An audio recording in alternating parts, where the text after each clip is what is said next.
മിശിഹായിൽ ഏറ്റവും ബഹുമാനപ്പെട്ട വൈദികരെ, പ്രിയ ബഹുമാനപ്പെട്ട സിസ്റ്റേഴ്സ്, പ്രിയ മാതാപിതാക്കളെ, സഹോദരി സഹോദരങ്ങളെ, പ്രിയ കുഞ്ഞുമക്കളെ, കർത്താവ് നമുക്ക് നൽകിയിരിക്കുന്ന അസുലഭമായിട്ടുള്ള ഒരു അവസരമാണ്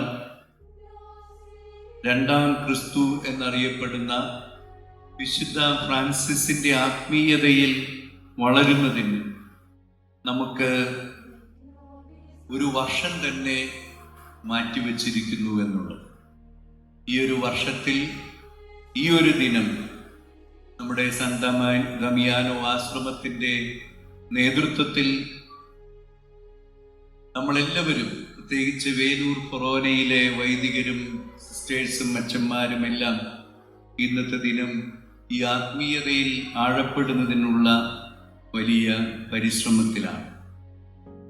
ഈ വിശുദ്ധ ബലിയിൽ നമുക്ക് മൂന്നാം ക്രിസ്തുവും നാലാം ക്രിസ്തുവും ഒക്കെ ആകാനുള്ളവരാണ് നമ്മൾ എന്നുള്ള ചിന്ത നമ്മുടെ മനസ്സിൽ കൊണ്ടുവരാം. കർത്താവിൻ്റെ ഈ കാലഘട്ടത്തിലെ ജീവിക്കുന്ന അവതാരങ്ങളാണ്, സാന്നിധ്യങ്ങളാണ് നമ്മളെല്ലാവരും എന്നുള്ളത് നമുക്ക് തിരിച്ചറിയാം. ഈ ഒരു വർഷം ആചരിക്കുന്നതിൻ്റെ കാരണം നമുക്കെല്ലാവർക്കും അറിയാം. വിശുദ്ധ ഫ്രാൻസിസ് അസീസിയുടെ മരണത്തിൻ്റെ 100ാം വാർഷികം ആഘോഷിക്കുന്ന സമയമാണിത്. 8 നൂറ്റാണ്ടുകൾക്ക് ശേഷം വിശുദ്ധ ഫ്രാൻസിസിനെ അടക്കം ചെയ്ത ആ പേടകം തുറക്കപ്പെടുകയും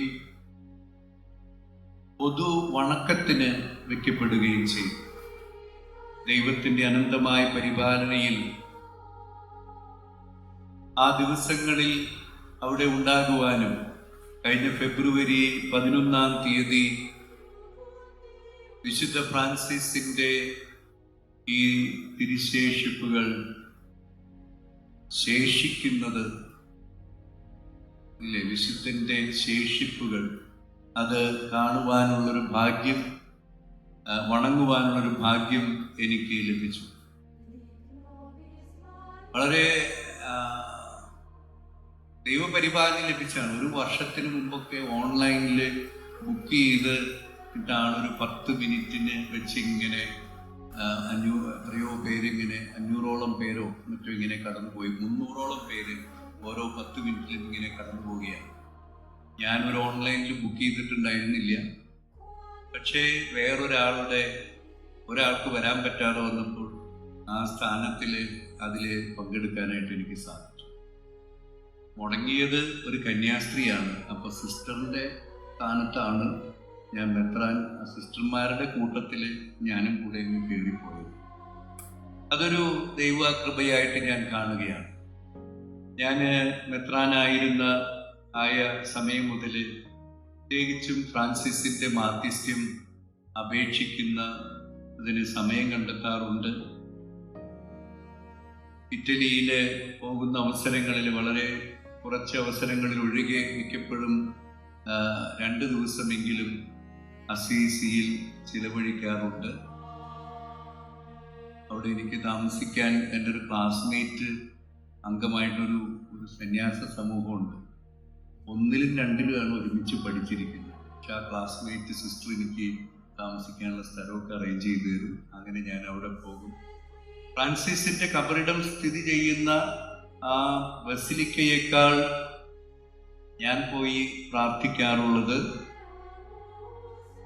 ഫ്രാൻസിസ് പ്രാർത്ഥിച്ചിരുന്ന കാർച്ചറി എന്ന് പറയുന്നിടത്താണ്. ഒരു നല്ല സുന്ദരമായ മനോഹരമായ ദൈവത്തിൻ്റെ സൃഷ്ടിയെ ഏറ്റവും മനോഹരമായിട്ട് നമുക്ക് അനുഭവിച്ചറിയാവുന്ന പ്രകൃതി രമണീയമായ ഒരു സ്ഥലം. ഇതൊക്കെ പറയുമ്പോൾ എനിക്ക് ടെൻഷനാണ്. കാരണം ഫ്രാൻസിസ്കൻ ആത്മീയതയുടെ ശക്തരായ പണ്ഡിതന്മാരൊക്കെയാണ് എൻ്റെ മുമ്പിലിരിക്കുന്നത്. ഞാൻ മനസ്സിലാക്കിയിരിക്കുന്നത് സൂര്യകീർത്തനം അവിടെ വെച്ചിട്ടാണ് എഴുതപ്പെട്ടതെന്നാണ്.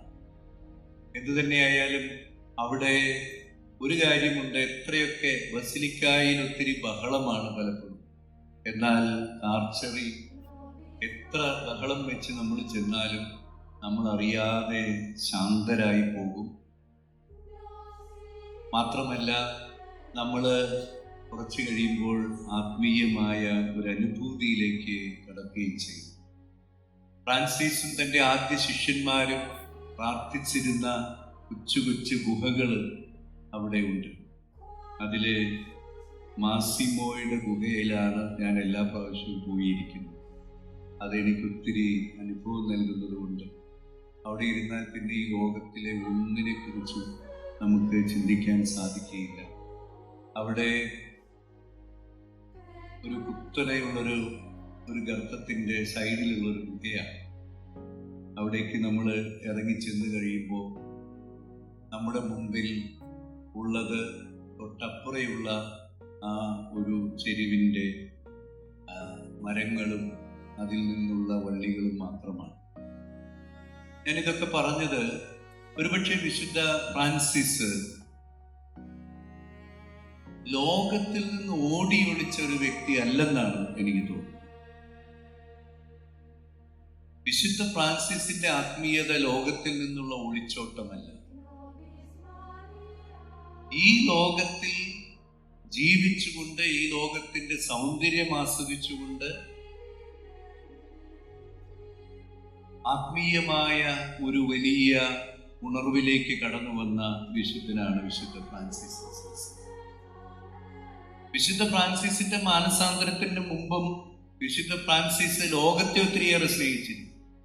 ഈ ലോകവും ഈ ലോകത്തിന്റെ സന്തോഷങ്ങളും സുഖങ്ങളും സൗഭാഗ്യങ്ങളും ഒക്കെ അതിൽ അഭിരമിച്ച് ജീവിച്ചിരുന്ന ഒരു ഫ്രാൻസിസ് അതിന് എന്തുമാത്രം ജീവിതം ആസ്വദിക്കാമോ അതിന് മാത്രമുള്ള എല്ലാ സൗകര്യങ്ങളും സാഹചര്യങ്ങളും ഫ്രാൻസിസിനുണ്ടായിരുന്നു.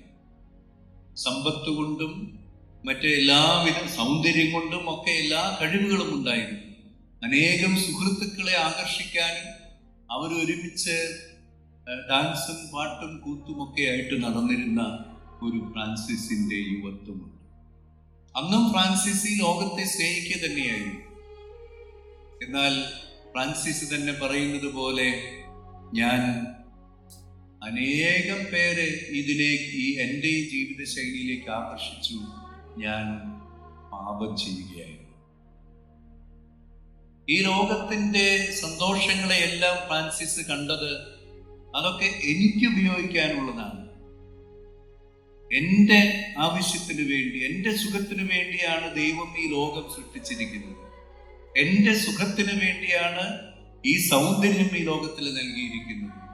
എനിക്ക് ആസ്വദിക്കാൻ വേണ്ടിയാണ് ഈ ലോകത്തിലുള്ള സകല സൃഷ്ടികളും, മാത്രമല്ല മനുഷ്യരും അങ്ങനെ തന്നെയാണ് എന്ന് ചിന്തിക്കുന്ന ഒരു പൂർവകാലം.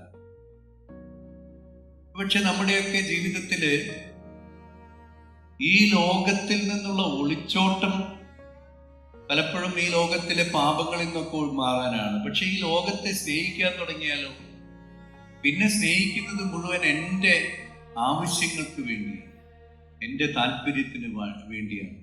ഞാനിവിടെ വരുമ്പോൾ ക്രിസ്ത്യച്ചൻ പ്ലാസ്റ്റിക്കിന്റെ കാര്യമൊക്കെ പറയുന്നത് കേട്ടു. ഞാൻ മുഴുവൻ കേട്ടില്ലാത്തത് എനിക്ക് അറിഞ്ഞുകൂടാ. ഈ ലോകത്തെ നമ്മളിങ്ങനെ ചൂഷണം ചെയ്തുകൊണ്ടിരിക്കുകയാണ്. ഈ ലോകം ദൈവത്തിന്റെ ഈ സൃഷ്ടിയെ എൻ്റെ സുഖത്തിനും സന്തോഷത്തിനും വേണ്ടി ഉപയോഗിക്കുകയാണ്. നമ്മൾ ക്രൈസ്തവരാണ് ഒരുപക്ഷെ ഏറ്റവും കൂടുതൽ ഇന്ന് കേരളത്തില് വളരെയേറെ ഉപഭോഗ സംസ്കാരത്തിന്റെ ഭാഗമായി കൊണ്ടിരിക്കുന്നു. വസ്തുക്കൾ മാത്രമല്ല, വ്യക്തികളെയും ഉപയോഗിച്ച് അങ്ങനെ തള്ളിക്കളയുന്ന, നമ്മുടെ ആവശ്യങ്ങൾക്ക് വേണ്ടി ഉപയോഗിക്കുന്ന ഒരു സംസ്കാരം നമ്മുടെ ഇടയിലൊക്കെ വളർന്നു വരികയാണ്. ഇവിടെ ഫ്രാൻസിസിൽ വന്നിരിക്കുന്ന ഒരു മാറ്റം, മാനസാന്തരത്തിന് ശേഷമുള്ള ഫ്രാൻസിസും ഈ ലോകത്തെ സ്നേഹിച്ചു, ഈ ലോകത്തിലെ സൗന്ദര്യത്തെ സ്നേഹിച്ചു, ഈ ലോകത്തിലെ സന്തോഷങ്ങളെ ഫ്രാൻസിസ് അനുഭവിച്ചു. പക്ഷെ അവയെല്ലാം ദൈവത്തിന്റെ സാന്നിധ്യമാണ് എന്ന് തിരിച്ചറിഞ്ഞുകൊണ്ടുള്ള ഒരു ജീവിതമായിരുന്നു ഫ്രാൻസിസിന്റെ. ഇന്ന് നമ്മൾ വായിച്ച സുവിശേഷ ഭാഗം അതിലെത്രയോ മനോഹരമായിട്ടാണ് വയലിലെ ലില്ലികളെയും ആകാശത്തിലെ പറവകളെയും നമ്മളുടെ വയലിൽ കാണുന്ന പുല്ലുകളെയും ഒക്കെ കുറിച്ച് ഇന്ന് സുവിശേഷം നമ്മുടെ മുമ്പിൽ പറയുന്നത്. ഈശോ എന്തുമാത്രം മനോഹരമായിട്ടാണ് ഈ പ്രകൃതിയെ ആസ്വദിച്ചിരുന്നത്, പ്രകൃതിയിലെ മനോഹാരിത തിരിച്ചറിഞ്ഞിരുന്നത് എന്നെല്ലാം ഈ വചനഭാഗം വ്യക്തമാക്കുന്നുണ്ട്. വയലും വിതക്കാരനും കൃഷിയിടങ്ങളുമൊക്കെ ഈശോയുടെ വചന പ്രഘോഷണത്തിന്റെ ഭാഗമാകുന്നത് അതുകൊണ്ടാണ്. ഈ ലോകം പക്ഷേ ദൈവത്തിന്റെ സൃഷ്ടിയാണ്. ദൈവമാണ് എല്ലാറ്റിനെയും പരിപാലിക്കുന്നത്. ദൈവത്തിന്റെ സാന്നിധ്യവും അവിടുത്തെ മനോഹാരിതയുമാണ് നാം ഇവയിലെല്ലാം കാണുന്നത് എന്ന് ഉള്ള ഒരു തിരിച്ചറിവ്, ഈശോയുടെ ആ ഒരു തിരിച്ചറിവ് ഫ്രാൻസിസും ഉൾക്കൊള്ളുകയാണ്.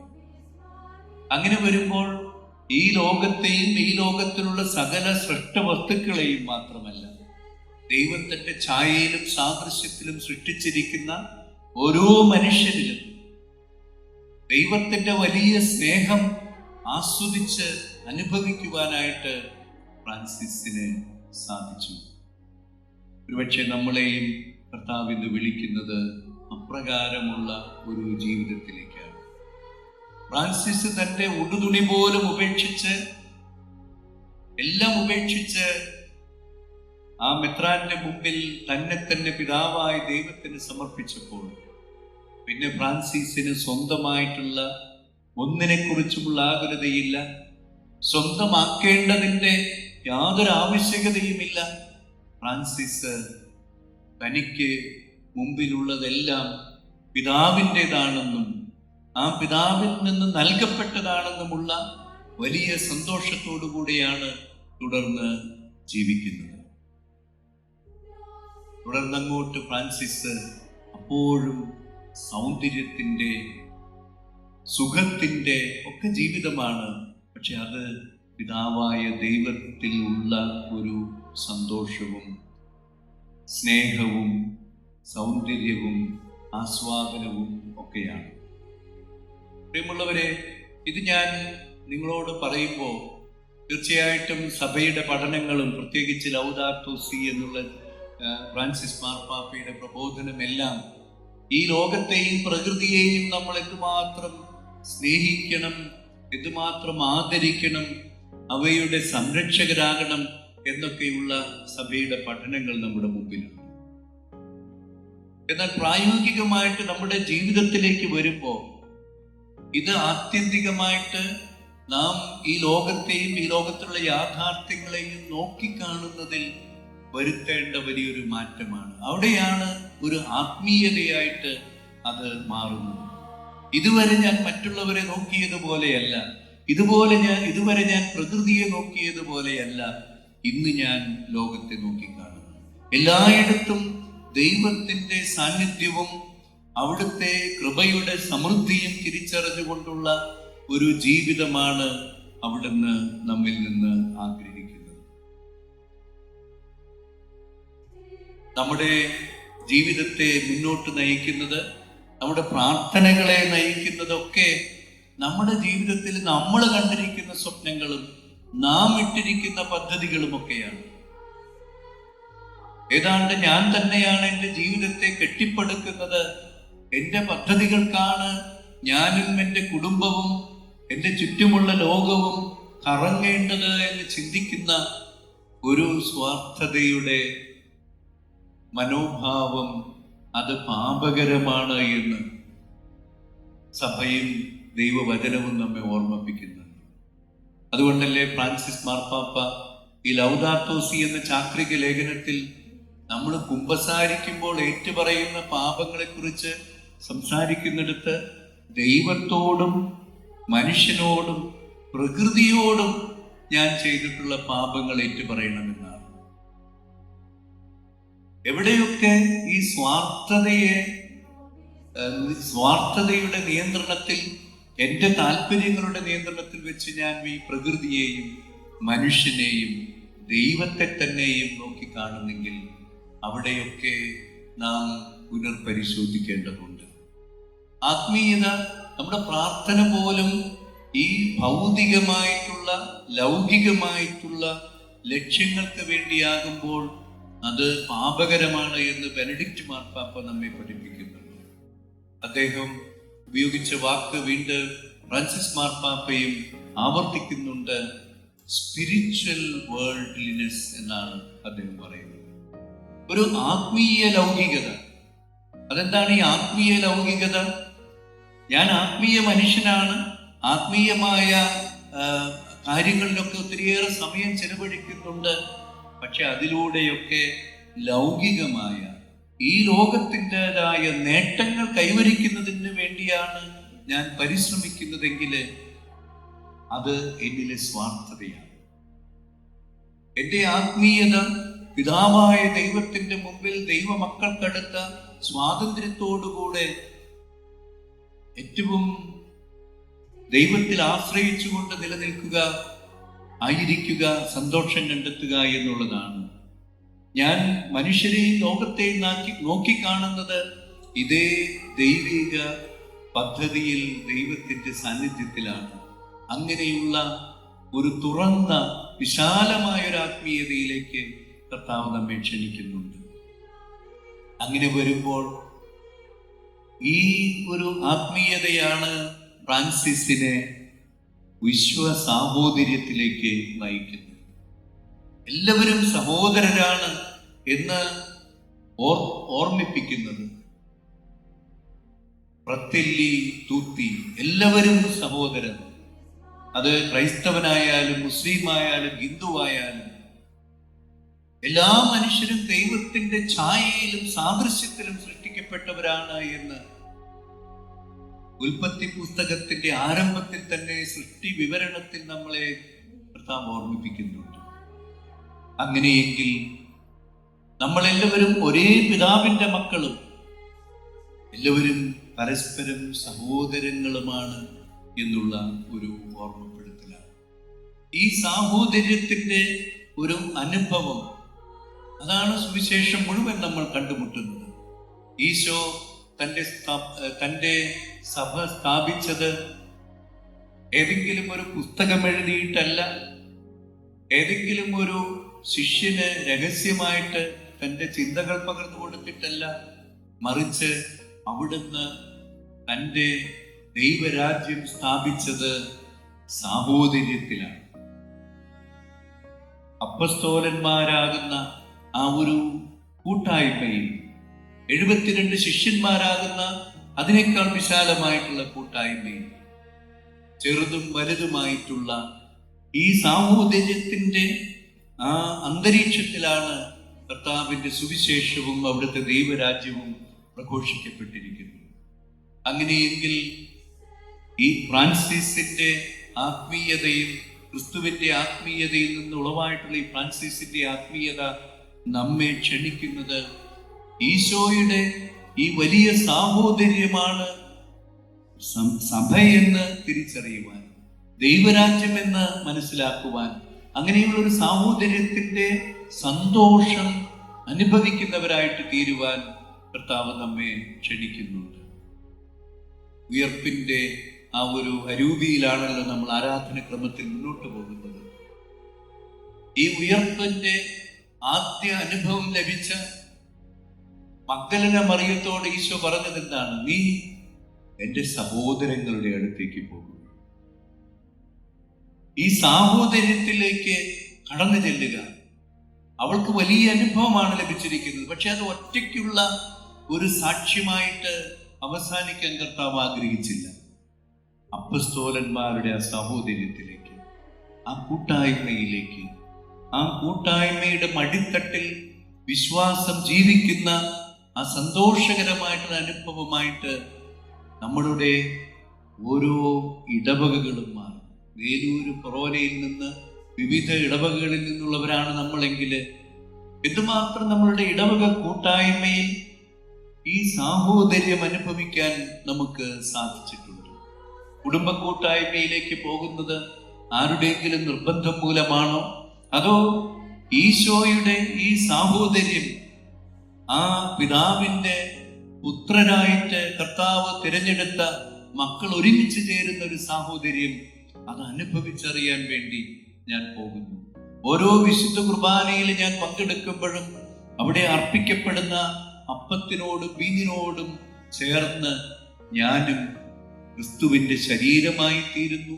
എങ്കിൽ ഈ കൂടെ എൻ്റെ ഇടത്തും വലത്തും നിൽക്കുന്ന എല്ലാവരും എൻ്റെ സഹോദരങ്ങളാണ്, എൻ്റെ ശരീരം തന്നെയാണ് എന്ന് കർത്താവ് ഓർമ്മപ്പെടുത്തുകയാണ്. ഗലാത്യ ലേഖനം പറയുന്നത് പോലെ ഒരേ ശരീരത്തിൽ നിന്ന് ഭക്ഷിക്കുകയും ഒരേ രക്തത്തിൽ നിന്ന് പാനം ചെയ്യുകയും ചെയ്യുന്ന നമ്മൾ എല്ലാവരും അവനിൽ ഒന്നാണ്.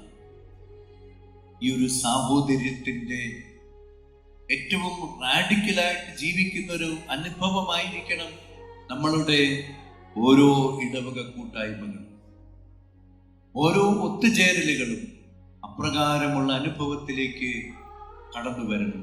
അപ്പോഴാണ് സഭ അത് ദൈവരാജ്യം ഇങ്ങനെ ഘനീഭവിച്ച അവിടുത്തെ വലിയ സ്നേഹവും സാഹോദര്യവും ഏറ്റവും ആഴത്തിൽ ഈ ലോകം മുഴുവൻ തിരിച്ചറിയുന്ന ഇടമായിട്ട് തീരുക.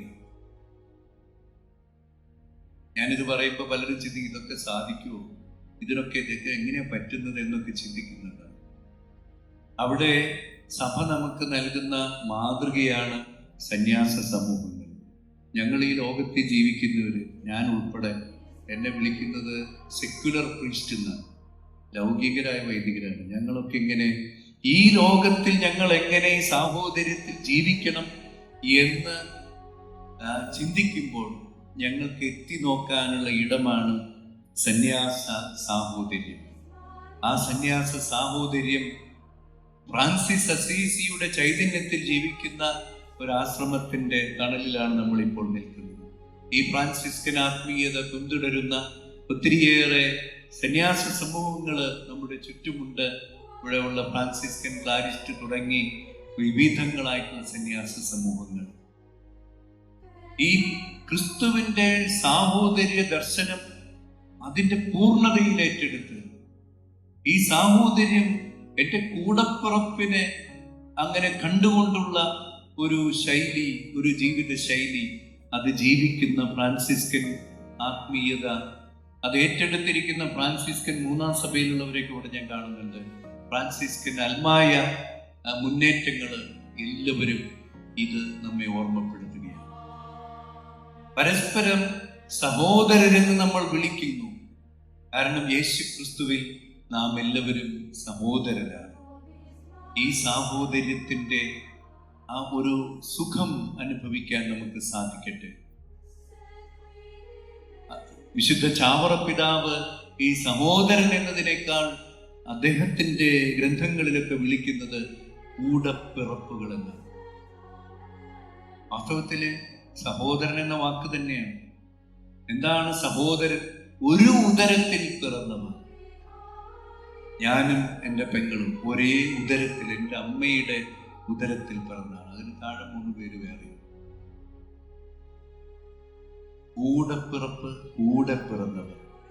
ഈ ഒരു അനുഭവം കർത്താവിൻ്റെ ഈ സ്നേഹം അനുഭവിച്ചറിഞ്ഞിട്ടുള്ള നമ്മിൽ എല്ലാവരിലും ഉണ്ടാകണമെന്ന് ഒരുപക്ഷെ ഫ്രാൻസിസ് ആ ആത്മീയത ഈ ലോകത്തെയും പ്രകൃതിയെയും മുഴുവൻ ദർശിക്കുന്നതിലേക്ക് അത്രമാത്രം ആഴപ്പെടുത്തി എന്നുള്ളതാണ് ഫ്രാൻസിസിൽ നമ്മൾ കാണുന്നത്.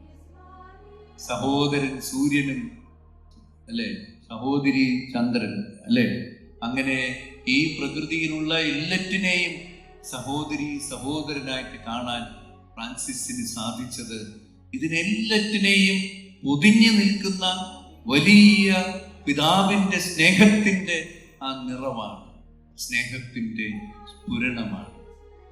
ത്രിത്വൈക ആത്മീയതയുടെ മറ്റൊരു തലമായിട്ട് ഇതിനെ കാണാൻ നമുക്ക് സാധിക്കും. പിതാവും പുത്രനും പരിശുദ്ധാത്മാവും സ്വയം സമർപ്പിച്ചുകൊണ്ട് നൽകിയ നടത്തിയ വലിയ സ്നേഹ സമർപ്പണത്തിന്റെ ആ സ്നേഹത്തിന് അതിൽ തന്നെ ഒതുങ്ങിക്കൂടാൻ പറ്റാതെ വന്നപ്പോൾ അതിങ്ങനെ പൊട്ടിത്തെറിച്ചതാണ് ഈ സൃഷ്ടികർമ്മത്തിൽ നാം കണ്ടുമുട്ടുന്നതെല്ലാം. അതുകൊണ്ട് ഈ പ്രകൃതിയിലുള്ള എല്ലാറ്റിലും ഈ ത്രിയേക ദൈവത്തിന്റെ വലിയ സ്നേഹം നമ്മൾ തിരിച്ചറിയുകയാണ്. ദൈവം സ്നേഹമാകുന്നു എന്ന് വിശുദ്ധ യോഹന്നാൻ ശ്ലീഹ തന്റെ സുവിശേഷത്തിലും ലേഖനങ്ങളിലും നൽകുന്ന ഏറ്റവും ചെറിയ ഈ നിർവചനം, അത് ഈ ലോകത്തെ മുഴുവൻ, ഈ പ്രകൃതിയെ മുഴുവൻ, ഇവിടെ ആയിരിക്കുന്ന നമ്മെ എല്ലാവരെയും ഉൾക്കൊള്ളുന്ന ദൈവത്തിന്റെ വലിയ സ്നേഹത്തെക്കുറിച്ചുള്ള ഏറ്റവും ചെറിയ വാക്കാണ്. ഈ സ്നേഹം പങ്കുവയ്ക്കാൻ, ഈ സ്നേഹം എല്ലായിടത്തും ജീവിക്കാൻ കർത്താവ് നമ്മെ അനുഗ്രഹിക്കട്ടെ.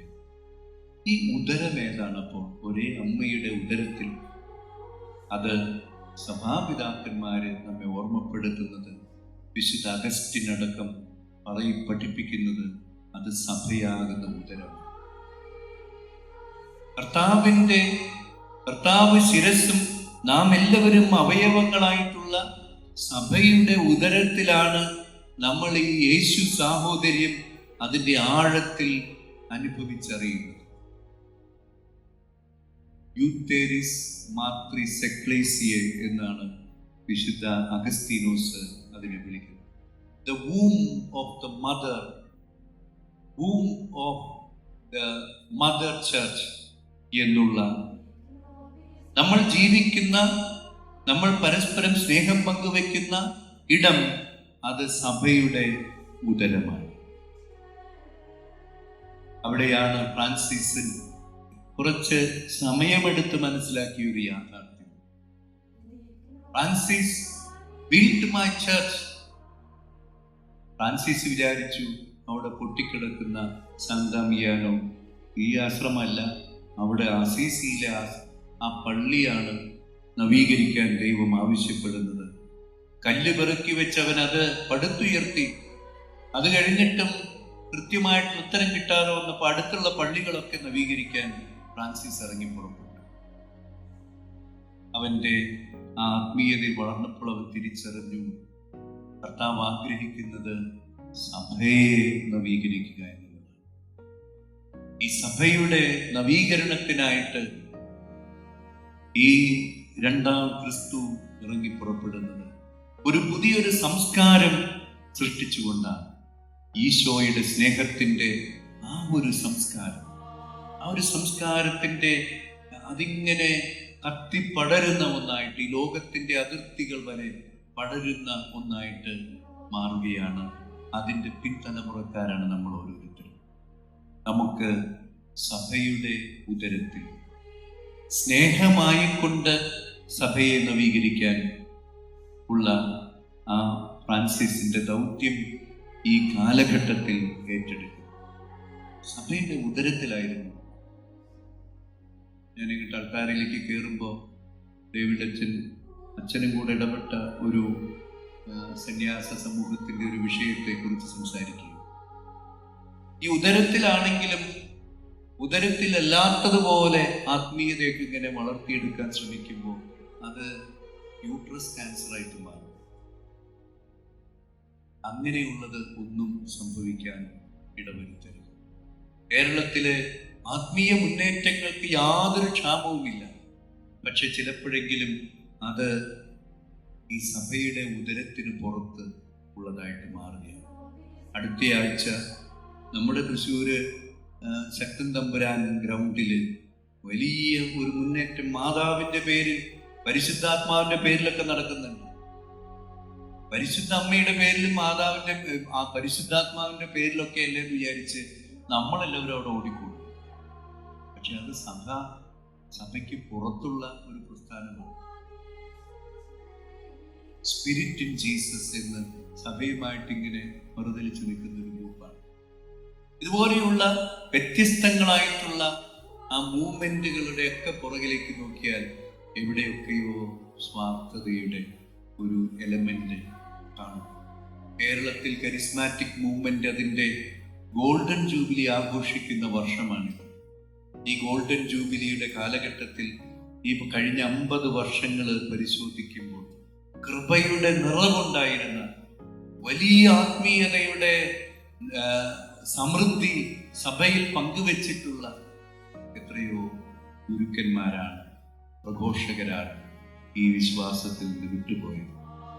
എപ്പോഴൊക്കെയോ ദൈവത്തിന്റെ കൃപ ഈ സഭയിലൂടെ നമ്മിലൂടെ സഭയിൽ വർഷിക്കപ്പെടുന്നത് കാണുമ്പോൾ, ദൈവജനം നമുക്ക് വലിയ ബഹുമാനവും ആദരവും നൽകുന്ന കാണുമ്പോൾ, ഇതൊക്കെ എനിക്ക് കിട്ടുന്ന സ്തുതിയും ആരാധനയും പുകഴ്ചയാണെന്ന് വിചാരിക്കുകയും പിന്നെ ഞാനൊരു സിദ്ധനായി മാറുകയും ഞാൻ ദൈവവചനമായിട്ട് മാറുകയും ചെയ്യുന്ന അവസരങ്ങളിലാണ് ഇങ്ങനെയുള്ള പിഴവുണ്ടാകുന്നത്. ഇത് നമ്മുടെ കുടുംബങ്ങളിൽ സംഭവിക്കാം. ദൈവത്തിന്റെ ഈ സ്നേഹത്തിന്റെ നിറവിലല്ലാതെ എൻ്റെ സ്വാർത്ഥതയുടെ ആ ഒരു കണ്ണുകൊണ്ട് ഞാൻ പറയുന്ന വാക്കുകൾ, ഞാൻ ചിന്തിക്കുന്നവ എല്ലാം ഈ പരാജയത്തിലേക്ക് നമ്മെ നയിക്കും. ഞാൻ 3 കാര്യങ്ങളാണ് നിങ്ങളുടെ മുമ്പിൽ ഈ സമയം പറഞ്ഞത്. ഒന്ന്, ലോകത്തിൽ നിന്നുള്ള ഒളിച്ചോട്ടമല്ല നമ്മുടെ ആത്മീയത എന്ന് ഫ്രാൻസിസ് നമ്മെ പഠിപ്പിക്കുന്നു. ഈ ലോകത്തെ പിതാവിന്റെ കണ്ണുകൾ കൊണ്ട് സ്നേഹിക്കാൻ നമ്മെ പഠിപ്പിക്കുന്നു എന്നർത്ഥം. രണ്ടാമത്, നമ്മെ ഈശോയുടെ വലിയ സാഹോദര്യത്തിലേക്ക്, ഉടപ്പിറപ്പുകളായിട്ട് പരസ്പരം നോക്കിക്കാണുന്ന, അതിൽ സന്തോഷം കണ്ടെത്തുന്ന ഒരു ആത്മീയതയിലേക്ക് നമ്മെ നയിക്കുന്നു. അത് ഞാൻ സന്യാസ സാഹോദര്യത്തിലെ പ്രകാരമാണ് നമ്മളത് കണ്ടുമുട്ടുന്നതെന്ന് ഞാൻ പറയുണ്ടായി. അത് അതിലിങ്ങനെ ഒരു സ്പെഷ്യൽ ഊർജം കിട്ടുന്ന ഒരു ഇടമാണ് ഗാമിത്ത പോലെയുള്ള ധ്യാന കേന്ദ്രങ്ങൾ. അവിടെയും ഈ സ്നേഹത്തിന്റെ ഒരു റീഫില്ലിംഗ് നടക്കുകയും പരസ്പരം സാഹോദര്യത്തിൽ ജീവിക്കുകയും ചെയ്യട്ടെ. മൂന്നാമത്, സഭയുടെ ഉദരത്തിലാണ് നമ്മൾ ഈ സാഹോദര്യത്തിന്റെ ആഴമേറിയ അനുഭവങ്ങൾ തിരിച്ചറിയുന്നത്. അതിലൂടെ വിശുദ്ധ ഫ്രാൻസിസിനെ പോലെ ഈ കാലഘട്ടത്തിൽ സഭയെ നവീകരിക്കാൻ, നമ്മുടെ ഇടവകകളെ നവീകരിക്കാൻ, നമ്മളുടെ കുടുംബ കൂട്ടായ്മകളെ നവീകരിക്കാൻ, നമ്മുടെ ഓരോ ഈശോയിലുള്ള കൂടിവരവുകളെയും സ്നേഹത്തിൽ പുതിയ സൃഷ്ടികളാക്കി മാറ്റാൻ ഫ്രാൻസിസിന്റെ മാധ്യസ്ഥ്യം നമുക്ക് അപേക്ഷിക്കാം. പിതാവിൻ്റെയും പുത്രൻ്റെയും പരിശുദ്ധാത്മാവിൻ്റെയും നാമത്തിൽ